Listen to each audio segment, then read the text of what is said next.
नमस्कार प्रिय बंधुओं, आप सभी का हमारे YouTube चैनल में बहुत बहुत स्वागत है। बंधुओं, आज के इस वीडियो में आप श्रवण करेंगे आषाढ़ मास के कृष्ण पक्ष की योगिनी एकादशी की पवित्र पावनी कथा। व्रत वाले दिन भगवान विष्णु की विशेष पूजा अर्चना करने के उपरांत हमें एकादशी व्रत की कथा अवश्य ही श्रवण करनी चाहिए। तो कृपया चैनल पर नए हैं, चैनल को सब्सक्राइब कर लें, बेल आइकन को प्रेस कर दें, जिससे कि हमारे चैनल पर आगे आने वाले सभी वीडियो का नोटिफिकेशन आपको प्राप्त होता रहे।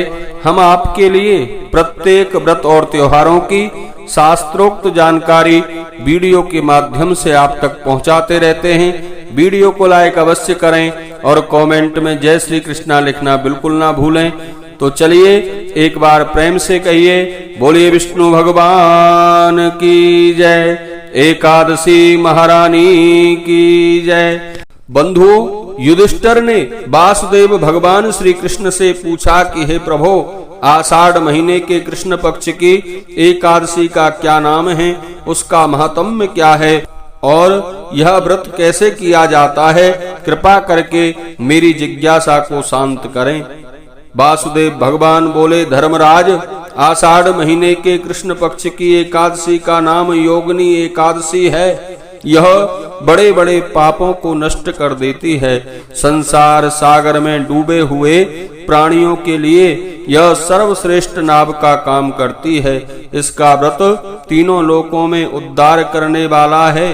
श्री कृष्ण भगवान ने एक क्षण रुककर कहा, राजन, मैं इस व्रत से संबंधित एक पौराणिक कथा आपको सुनाता हूँ, ध्यान पूर्वक सुनो। अलकापुरी में धन के अधिपति कुबेर रहते हैं। वे भगवान शिव के परम भक्त हैं और शिव भक्ति में सदा लीन रहते हैं। एक यक्ष उनका सेवक था, जिसका नाम था हेममाली। वह पूजा के लिए फूल लाया करता था। उस यक्ष की पत्नी का नाम था विशालाक्षी। विशालाक्षी बहुत सुंदर स्त्री थी।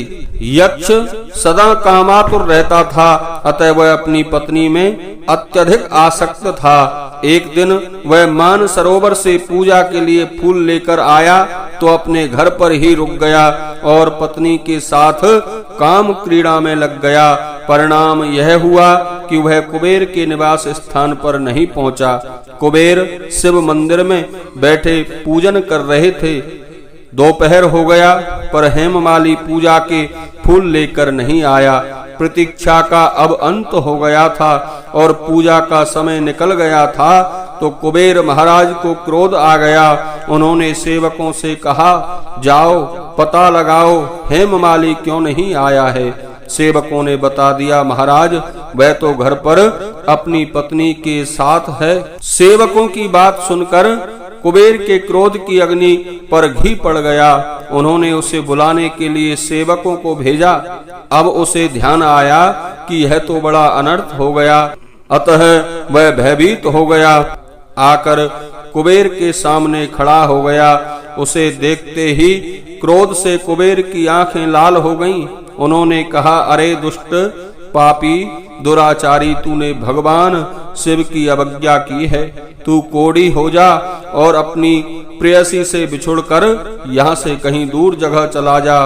कुबेर के यह कहते ही वह उस स्थान से नीचे गिर गया। उस समय उसे बड़ा कष्ट हो रहा था। कोढ़ से सारे शरीर में पीड़ा हो रही थी, पर वह भी भगवान शिव का भक्त था, अतः उसकी स्मृति अभी भंग नहीं हुई। पाप से पीड़ित होने पर भी उसे अपने पूर्व जन्म की बात याद रही। वह इधर उधर घूमता हुआ मेरू पर्वत की चोटी पर पहुंच गया और वहां उसे मार्कंडे मुनि के दर्शन हुए। मार्कंडे मुनि बड़े तपस्वी थे। पापी यक्ष ने दूर से ही मुनि के चरणों में प्रणाम किया। मुनि ने उसे भय से कांपता हुआ देखा तो परोपकार की इच्छा से अपने पास बुला लिया। वह निकट आया। जब वह निकट आया तो वह बोले, तुझे यह कोढ़ का रोग कैसे लग गया है? तेरा रूप इतना निंदनीय कैसे हो गया है?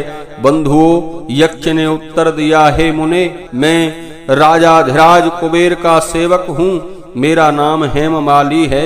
मैं प्रतिदिन पूजा के लिए समय से उन्हें मानस सरोवर से फूल लाकर दिया करता था। एक दिन अपनी स्त्री पर मोहित होकर सहवास सुख में फंस गया, अतः मुझे यह ज्ञान ही नहीं रहा कि मुझे महाराज की पूजा के लिए फूल पहुंचाने हैं। अतः उन्हें क्रोध आ गया और मुझे श्राप दे दिया, जिससे मैं कोढ़ी होकर अपनी प्यारी पत्नी से बिछुड़ गया हूँ। हे मुनीश्वर, मैंने अपने किसी शुभ कर्म के प्रभाव से आपका दर्शन पाया है, आप तक पहुँचा हूँ। संत महात्मा बड़े परोपकारी होते हैं, अतः मुझ अधम पापी को उपदेश देकर कृतार्थ कीजिए कि मुझे क्या करना चाहिए।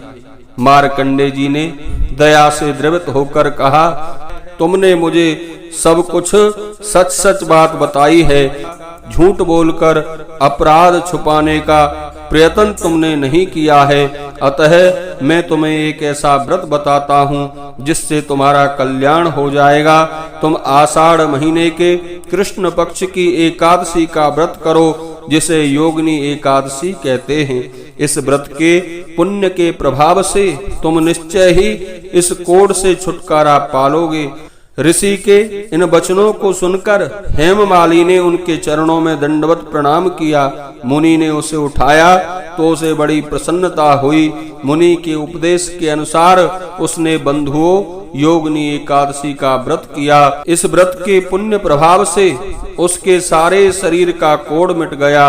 अब वह पूरी तरह स्वस्थ हो गया और सुखी भी हो गया। अंत में भगवान श्री कृष्ण ने युधिष्ठिर से कहा, हे नृपश्रेष्ठ, योगिनी एकादशी का यह व्रत बड़ा ही प्रभावशाली है। इसे करने से वैसा ही फल प्राप्त होता है जैसा 88,000 ब्राह्मणों को भोजन कराने से होता है।